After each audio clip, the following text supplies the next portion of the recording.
wave count that we're tracking seems to be on track in terms of from the high here down for wave 1, an A and a B and a C for wave 2, and then the next degree smaller we're still in wave 3 coming down, but we'll be in 5 waves, so the wave 1, an A and a B and a C here for wave 2. This pattern here is quite similar to this one here, just smaller, so we should see this move down. A confirmation would be the 1530, 15300, beg your pardon, as retested resistance. But let's take a closer look at this and the S&P 500. The US 30 here on the 1 hour chart, so we've got our wave 1 down, our A and our B and our C, which is very similar to this little ABC here as well. This green line in here is at 15,350, and it just appears to be a nice balance line for this whole area through here, and no doubt it would probably be the 50% retracement level of this swing here. So it is a balance point that that would be rather useful as support or resistance in this little area through here. So and just drilling down into that a little bit further through here on the 20-minute chart for the US 30, this move down for wave 1 here, back for wave 2 here is 61.8 here, and it does appear that we do have a 5-wave structure down through here, so we would see if we got 5 waves down here, we'll get an ABC back again, and then we'll get further downside through here. So there is a short trade setting up. So the 15,350, as I just mentioned, will be important, because if this is 5 waves down, then 3 waves back up, and then another little 5 down, then that 15,350 would be could be used as a retested resistance through there. Okay, yeah. So the flip side of this as well is that I just want to go back up and look at the other side of this as well. So looking at the 4-hour chart here, we do have 5 waves down here. So realistically, we could call this here also a wave A as well. So just looking at both sides, it's important to always do that. So this could certainly be a wave A here, just as this could be a wave B here. It's probably not the case, but we just can't rule it out. And when using Elliott, you need to be mindful of both sides of the fence, so to speak. So this here would be wave C here as such. And then this would make this wave 1 up here and wave 2 coming back. But it's not, it does appear to be a corrective wave. So the bias is to the downside. But we'll just sort of need to, we need to point this out and and just be mindful. So it's at a point not to overtrade, because we don't have that, that real definition of downside. So so it'd be the same with the S&P 500 as well. So the top of this structure here, we're looking down for wave 1, back for wave 2 here, then wave 1 down through here, and ABC back for 2 here, and now we're looking for wave 1 to come to the downside.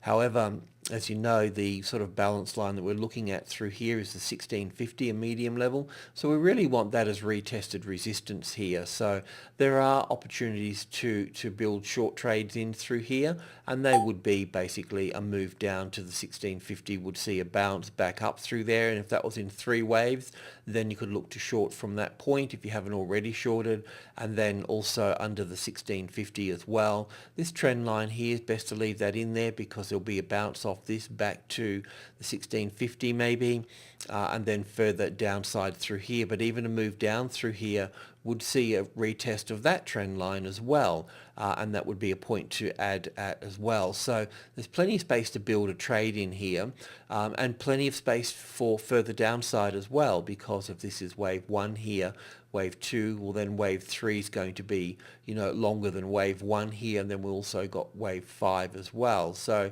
there is plenty of space for downside, meaning that you don't need to overtrade in this particular area through here. So gleaning small positions through here at different stages would be the way to go if you wanted to build into the trend. And of course, if the market moved back up through here, then you just need to unwind those positions one by one until this proved that the 1650 was the actual support here. And that's also the case right now as well, remembering that this move down here may be an A wave, a B wave, and a C wave, and then we're moving up for wave one. If that was the case, we would need to go up for one here, back for two here, third wave up here, fourth wave up here, fifth wave up here, and then we would have to look for an A and a B and a C coming back through here, and then start to build into the long trade on that side of the number. So, but our bias is to the downside as such here. Yeah, and just sort of drilling into that a little bit further, you can see that this is quite a corrective pattern through here as such in three waves. But if it's going to be corrective, then we need to see this wave here really breached, with a nice move down through here, and that would make that an ABC correction there as such as well. This would be the smaller, the 15-minute version of this as well. So we're looking at this being the A, and the interesting thing about this being the A wave here is that rather than wave 1 and wave 2 and wave 3 and 4 and 5 and so forth, is the simple fact that it is in three waves here. So that makes the rest of this a corrective process and pattern as well. So the A wave, the B wave in 3, and then the C wave up in 5 waves, which would be the 1, the 2, then 1, 2, 3, 4, and 5 here for the third wave, the fourth wave either to here or to here. I haven't pulled it apart, but if it is to here, that would be the 1, the 2, the 3, the 4, and the 5, an ending diagonal triangle. And then we'd be looking at this as a 5-wave structure to the downside, and I might just have a look at that here while we're here. But it does appear on the cash market as a 5-wave structure as such. So it's got that impulse, sort of personality towards it. So we could look back at 1658 as a wave 2 retracement. That's supply level 1 and supply level 2 there. So we just need allow it to play out further. But we can expect some sort of rally and some sort of bounce off here. But in terms of shorting, I'd certainly wait for a bounce off here and look at that bounce being in 3 waves and then start looking for weakness in that rally there. And this is the same with the European markets as well, slightly different. We can see in this case here that the UK 100 on the 4-hour chart, we're tracking the 5-wave structure down for either 1 or the A wave, as I've got an alternative ABC structure here. So the A wave, the B wave, and the C wave actually completed here, but we'll stay with the 1, the 2, and then down for a smaller wave 1 and smaller wave 2 here. Now the wave 2 here, it's got a little ABC pattern in there, and we're going to have a look at that in a moment, but the actual 61.8 retracement level is a little higher up through here, and we have been having higher retracements here, so we need to be mindful that we be looking at the 6700 roughly as a retracement level there. But just drilling into that a little bit further, you can see that on the 20-minute chart here, we do have a more third wave here, fourth and fifth, which we were looking for yesterday, and that seems to be completed.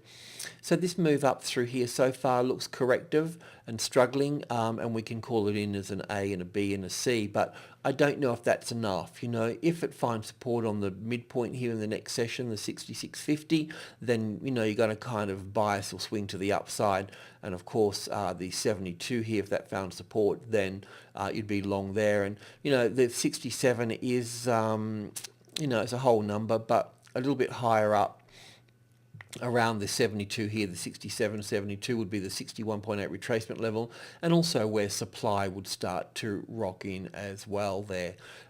So just bear that in mind. And the DAX is the same as well in its pattern through here, and I've labelled this as an A and a B and a C, or the 1, the 2, and then down for 1 here. So, we are working into a corner through here and into a triangle corner. So given a little bit of time, using small positions, we should be able to eventually get on the right side. So even if you do take a small loss, and that's why it's good to use small amounts to build into it. If you take a small loss, don't let it frighten you. You need to get back on the horse and have another crack at it.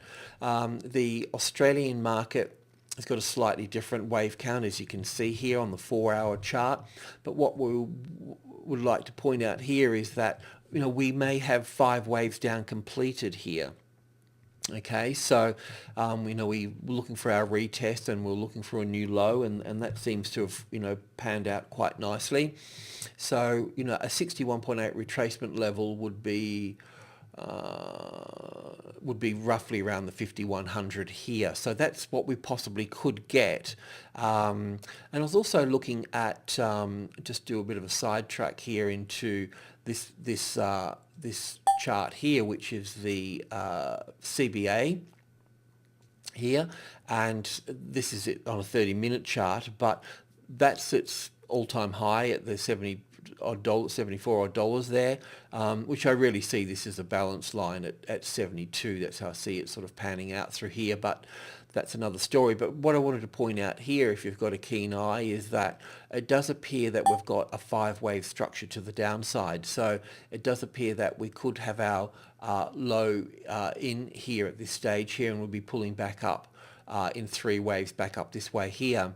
It was the financials and the health sector that led the US last night to the upside, so it will give this a nice start here. So all the banks could be rallying from this point. Okay, that's an important point. And also when we have a look at the copper market as well, we're also seeing the US dollar pull back into 283. We're still keeping that as a bullish wave count, but that pulling back retracement on the US dollar has given rise to precious metals and base metals. So for us today with the Australian market, we can have, we will have banks possibly rising off their lows, and also resources rising off their low as well. So we can see a rise here for Friday and Monday, but also we just need to be mindful too, because if we've got the count right for the S&P 500 and the Dow Jones on moving lower, then obviously that's going to really place a lot of pressure here as well. So even though I can see a painted bullish picture for the Australian market, if the count's right on the US, it's really going to put a dark cloud cover over this situation here. So a bit of a rock and a hard place once again. So just see how the price action unfolds and what volume comes in to support whatever time period that you're trading. Let's have a look at those commodities. Starting with gold here on the daily chart, first of all being above the 1400, which the price is, really puts it into a strong position, into a bullish position. The move, that said, and we'll come back to that again, but the move down from this particular high to low through here, the 61.8%, comes up around the 1430. Okay, now the 1430 is the top of subgroup 1, so we're up at this little point here. So we know that that's a 61.8 retracement level. We also know that the supply level would start there as well, so we need to count 5 waves moving up through here. So we'd be looking at a 4th wave here and a 5th wave to move up through here lower. One of the reasons this is moving up for is because of the US dollar index retracing back down, but our wave count on the US dollar index, even though it's moving back down, is still bullish, okay? And we'll look at that shortly. So we still considering this a corrective rally, even though it's above the 1400 here. In terms of trading, we keep it positive, but only into group 1 here. So group 1 is 10, 20, and 30. So I would move away from that if the 1430 became the support, and that would have to be tested support. There will definitely be some sort of price action pattern moving across it, but after that, if it finds support, then it's definitely bullish from that point there. Okay, so a little bit of a tricky one, just sort of drilling in here a little bit further. This is how we're sort of seeing the wave count here. We're looking at this up for 1 here, back for 2 here, all of this the third wave, looking for a fourth wave in this space from the 10 and the 20 here, and up for wave 5 into this area through here.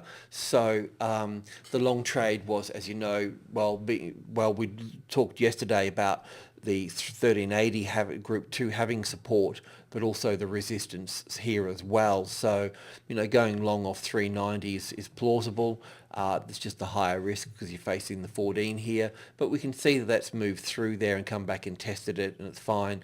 This little pattern in here appears corrective, so there may be more to that, but we still expect further upside with this as well. So that will be the same with silver as well. In terms of, I think we were talking yesterday too about if the just in here on the video here, if the 2250 the midpoint became support, then trade long from that point, and that's certainly been the case here. We're seeing a reaction from the 23 here, so it's the arrival, the reaction, finding support, and then the first high above the level there.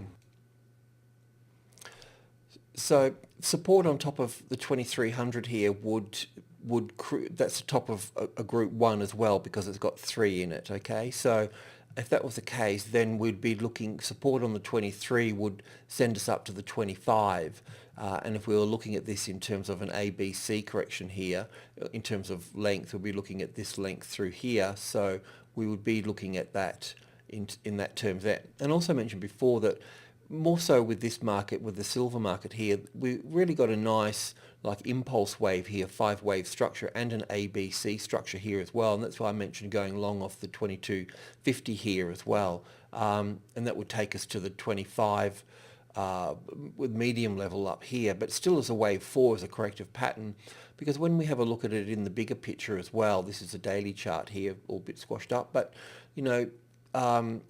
any sort of rally off here, off the because this is what it is. It's a bounce off the 2000, off the $20 rather. So, it's coming back to the fourth wave of one lesser degree. That's what's really occurring through here, as that wave 4 here. So that wave 3 is here. The wave 3, 4, 5 here, and the wave 4 back into this sort of area through here. So silver is also a bit sort of sluggish. It's quicker to the downside than to the upside because it's in a bear market, of course, and it's also under this previous high here, where gold is above that previous high now. So it is sluggish. So it is a good testament to further upside as well. So you can sort of imagine that. That's why you need to be positive on gold when it's above the closest largest number. With any market, I mean, the Elliott is very good for assisting us with the direction, and it can be amazingly accurate and hauntingly wrong at the same time, but using price as support and resistance really gives sort of credibility to the trade, I guess. It strengthens the trade up. The base metals, the copper market here as well, is that we were looking for 5 waves down through here, and then we were looking at the ABC, as you know. Because we got 5 waves here, we're going to get another 5 waves, and we basically got the 5 waves, but they were rather a little bit short, but the 1, the 2, the 3, the 4, and the 5 there. So we really need to look at this now as, once again, an A and a B and a C correction through here, and now we're looking at support back on here again. Of course, this would be confirmed as an A, B, and C once we take out this high here in the B wave here, because as it stands, it could be down for 1, back for 2 here, then down for 1 of a smaller degree, coming back 61.8%, and then moving down again. So that's a real possibility as well. But let's just because it's, I don't know, it's got a sort of a personality feel of being a bit bullish. So let's sort of run with that. That also gives credence to the BHP wave count that we've got as well, so let me just find that for a second here. I could move a few of these lines here, but basically, as you know, we're looking for, an A and a B and a C correction through here. Look, BHP can be quite simple in its things, and the ABC just may be in through here. But let's just see. We're not in any rush just yet. Of course, BHP will be up today because lower US dollar. So we'll see it retest there. Yeah, I mean, you can gain a small position, but you'd have to hold it if it came back down through here. It's not, this correction here is still a little bit small in relationship to this whole structure through here.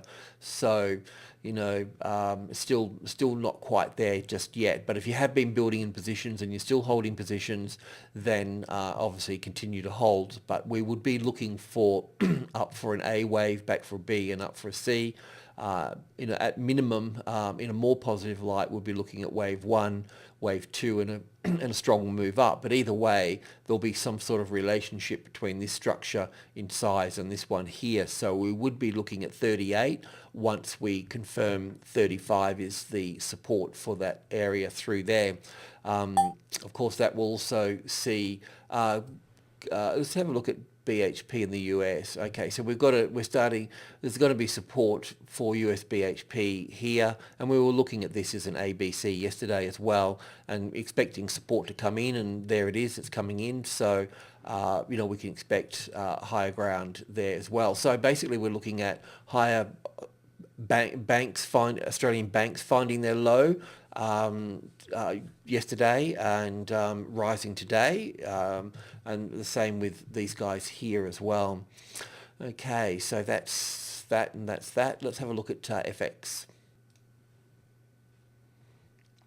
The US dollar here, yesterday we were expecting it to pull back into 83 there, and that's occurred. We also need to point out that the 61.8 retracement level, if we consider this up here being 5 waves up through here, which would be wave 1 of a larger degree. So we can just put in wave 1 of a larger degree there, and then wave 2 coming back into here, which would be the 61.8, the 82.50 here, and being a C wave in here, we'll be looking for 5 waves in through here. So we'll see some more consolidation around the 83, and then a drop down into the 82.50 area here before we see any upside. So when you think about it, that would be in line with gold pushing a little bit higher in its wave 5. And also when we talk about the euro in a moment as well, it will push up a bit higher as well into the closer to the 131 before we're seeing a larger push to the upside. So it's a nice structure as here, and we're still remaining bullish on the US dollar. We just had to rework the wave count yesterday to accommodate a more solid structure there. Let's just have a little look in here. So, yeah, this is still the US dollar here, but just counting this down through here for wave 1, wave 2, wave 3 is nearly finished. There'll be wave 4, and then wave 5 down into this sort of area through here. But once that's complete, then those other markets should turn at that point there. And this would be the euro here as well. So we've had to rework this wave count as well now into this wave 2 up here remains. This move down through here, we need to count this in 5 waves now. And that's basically because of the US dollar index. So that's why we confirm this count in this particular direction for. But still wave 1 here, and we're looking for a 61.8 retracement level up here, the same as the flip side on the dollar, US dollar. And we're looking for this as an A, a B, and a C wave up here in 5 waves. So the 1, the 2, the 3, the 4, and the 5 up through here. So we don't have a short trade up here just yet. So intraday traders can look for long trades up to close to the 131. Once we get up here, then we'll be looking for short trades through here as well. But that's a little time off just yet. So just on a 5-minute chart here, it's a great setup here. So on the midpoint here, the 130.50, you can look to trade long once it's got tested support. Don't trade long before these numbers because, it's it's resistance at the moment, isn't it? And so it's got the bias to fail as such, so you need to be mindful of that. But once that has support there, and it can prove to you that it has support, gets up there and sits up there, then that's fine. And then we'd count this as obviously some sort of wave 4 because we've got the strong third wave in here. But then we'd be looking up into this area up through here. So possible long trade here if you got support on here. But also just work out if you've got some correlation with the US indices as well there. The Australian dollar is still pretty much on track for its wave C of 4 here. So as you know, we've been looking at wave 3 here and A and the B wave down into here. It's taken a little while to work through that because we're originally expecting that to be the B wave and moving up to through here, but it's still moving out in its own way. It's just got weakness, but now there's some support with a pullback in the US dollar giving rise to commodities. We'll be able to see a bit more strength come into here as well. So in looking at this a little bit closer through here, this is the sort of wave structure we're looking for at the moment. We were looking for 5 waves up through here to call this in the high here, but that's we don't think that's the case. We think that the 5 waves that we've just been tracking to the upside makes wave 1 and wave 2 to come back here. So we're in the process of looking for wave 3 here, and we're looking for wave 3, 4, 5 up here, closer to the 98 sort of area up here as a wave C. And that would be, if we just come back here for a second, that wave C here would be coming back up to this wave A here. So pretty much a flat correction, an ABC flat correction here. So looking for a bit more of a rise there. In terms of trading this, it's kind of got the same pattern as the euro. If you get support on the 72, the 96, 72, we'll then build in the long trade from there and look to add on the 97. There will be, some vibration across the 97 here. The vibration should stay in the trading range of group 2 and group 1, but eventually the 97 will be the balance line there. And then once it's sort of diminished into the balance line in one way or another, then you can use group 1 here to build in to look for a higher trade here. And that would have the Australian dollar and the if CBA has found its low, and we can see the support in the materials sector, so if the ASX lifts off its low, then we'll see the Australian dollar move with it, I guess. So also that would give us Friday and Monday as positive trading days. However, we've got that looming S&P 500 and DJ wave count to the downside, but they're not totally confirmed yet because we don't have the S&P 500 1650 medium level as a retested resistance, and that's really the key to pretty much a lot of the market moves. So even if you don't trade those markets, they are they're market drivers and they're catalysts for what occurs elsewhere. So it's important to monitor those things. Alrighty, that's it. So enjoy the day ahead and of course the weekend as well. Thanks for listening.